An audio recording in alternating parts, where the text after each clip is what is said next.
மணி தங்கத்தை சைட் அடிச்சுக்கிட்டு இருக்கத பார்த்து அப்ப ஜாக்கி வந்து நீ கமிட் ஆனதையெல்லாம் என்னால நம்பவே முடியலன்னு சொன்னா. மணியும் என்னாலயும் நம்ப முடியலன்னு சொல்லிக்கிட்டு இருக்கான். அப்ப ரிஷி இவன் ஒன் சைட்ல உள்ள இருந்து லவர் ஆயிட்டான், ஆனா பாவம் இங்க மட்டும் ஃபிளிங் ஆயிடுச்சுன்னு சும்மா விளாட்டுக்கு ஜாக்கியை கிண்டல் பண்ண அவன் அதை சீரியஸா எடுத்துக்கிட்டு நீ இப்ப பேசுனது ரொம்ப தப்புடா ரிஷி, இல்ல உங்களை ஹேட் பண்றதுக்காக நான் சொல்லலைன்னு சாரி கேக்குறான். ஒரு டோர்னமெண்ட்ல நல்லா விளையாண்டதும் கொம்பு முளைச்சிருச்சா? சீனியர் அவன் சும்மா ஜாலிக்கு தான் சொன்னான், அதான் சாரி கேட்டான் பாருங்கன்னு மணி அவனை சமாதானப்படுத்த ட்ரை பண்ணா. என்னடா ஜாலி, உன் தங்கத்தை சொன்னா அப்போ உனக்கு தெரியும்டா, இன்னும் எவ்வளவு நாளைக்கு தான் இப்படி பண்றீங்கன்னு நானும் பாக்குறேன்னு கோவமா அங்க இருந்து கிளம்புறான். அப்புறம் ரங்கன் வந்து பார்க்கும்போது பசங்களாம் எப்பவும் போல இல்லாம தனித்தனியா பிராக்டிஸ் பண்றத பார்த்து மணியை கூப்பிட்டு என்னாச்சுன்னு கேக்குறான். அவனும் நடந்த விஷயத்த சொன்னதும் எல்லாரையும் கூப்பிட்டு பிராக்டிஸ் மேட்சுக்கு ரெடியாக சொல்றான். அப்புறம் மேட்சையும் ஸ்டார்ட் பண்ணி விளாண்டுகிட்டு இருக்கும்போது வேலு லேட்டா வந்து என்ன விட்டு எதுக்குடா மேட்சை ஸ்டார்ட் பண்ண? டேய் உனக்கு எத்தனை தடவை கால் பண்ணேன் தெரியுமா, நீ தான் போன் எடுக்கல, நான் தான் வர லேட் ஆகும்னு ரிஷி கிட்ட சொல்லிவிட்டேன்ல, என்கிட்ட எப்ப சொல்லி விட்டீங்க? டேய் நான் சொன்னப்ப கூட நீ மண்டைய ஆட்டுன, நீங்க என்கிட்ட சொன்னா நான் கண்டிப்பா சொல்லியிருப்பேன், நீங்க என்கிட்ட சொல்லல, அப்ப என்ன நான் போய் சொன்னேன்னு சொல்றியான்னு ரெண்டு பேரும் மாறி மாறி கான்வர்சேஷனை ஸ்டார்ட் பண்ண.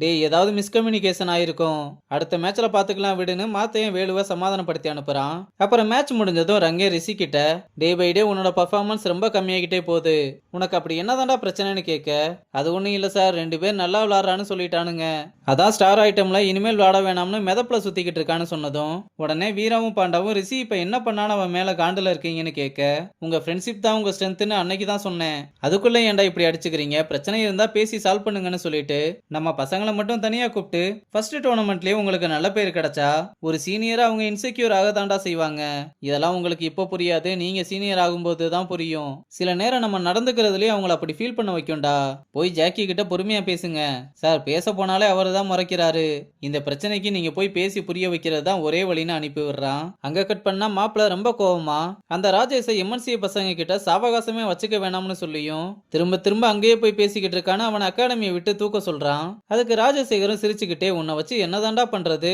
கண்ணாடியில ஒரு சின்ன கிராக் விழணும்னா அதுக்கு ஒரு பொருள் தேவை, அந்த பொருள் தான் ராஜேஷ்னு சீனியர் ஜூனியர் பிரச்சனையை இவன் தான் ராஜேஷை வச்சு பண்ணியிருக்கான். இதை கேட்டதுமே மாப்பிள்ளையும் ரொம்ப சந்தோஷப்படுறான். இங்க நம்ம பசங்களாம் ஃபுட்பால் ஆடும்போது ஜாக்கி ஜூனியர்ஸ் யாருக்குமே பாஸ் பண்ணாம சீனியர்ஸ் கிட்ட மட்டும் பால பாஸ் பண்ணி விளையாண்டுகிட்டு இருக்க ஜூனியர்ஸ் எல்லாம் இதனால ரொம்பவே கடுப்பாகிறானுங்க.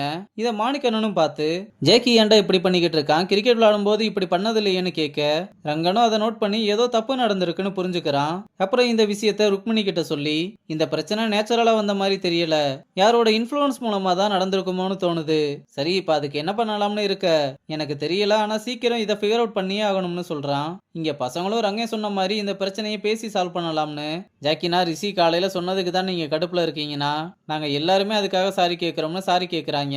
ஆனா ஜாக்கி அப்பவும் கன்வென்ஸ் ஆகாம பசங்க கிட்ட ஓவரா பேசிக்கிட்டு இருக்க ரிஷி அவனோட பொறுமையை இழந்து எல்லாத்தையுமே தப்பான பார்வையில பாக்காதீங்க, பிரச்சனையை சால்வ் பண்ண தானே ட்ரை பண்றோம், கொஞ்சமாவது கோஆபரேட் பண்றீங்களா, டேய் இங்க நம்ம பிரச்சனை இல்லடா இவன் தான் பிரச்சனைன்னு வார்த்தையை விட்டதும் உடனே ஜாக்கியும் யாரோடா பிரச்சனைன்னு ரிஷி கிட்ட எகிரிக்கிட்ட வர, டேய் அவனுங்க நம்ம பசங்கடா சாரி கேட்க தானே வந்திருக்காங்க வெறுறானு மாத்தையனும் சமாதானப்படுத்த ட்ரை பண்ணா. ஓ இப்ப நீயும் இவங்களுக்கு சப்போர்ட் பண்ண ஆரம்பிச்சிட்டயா, இதுல நீ இனிமேல் தலையிடாதன்னு, பிரச்சனை எல்லாமே உங்க சைடு, இவன் பிஹேவியர் ஆட்டிடியூட் எல்லாம் இவன் ஃபேமிலி பேக்ரவுண்ட்ல இருந்து வருதுன்னு சொன்னதும் ஃபேமிலியை பத்தி எதுக்குடா பேசுறேன்னு ரிஷி சண்டைக்கு வர பசங்க எல்லாரும் சேர்ந்து அவனை தடுக்கிறானுங்க.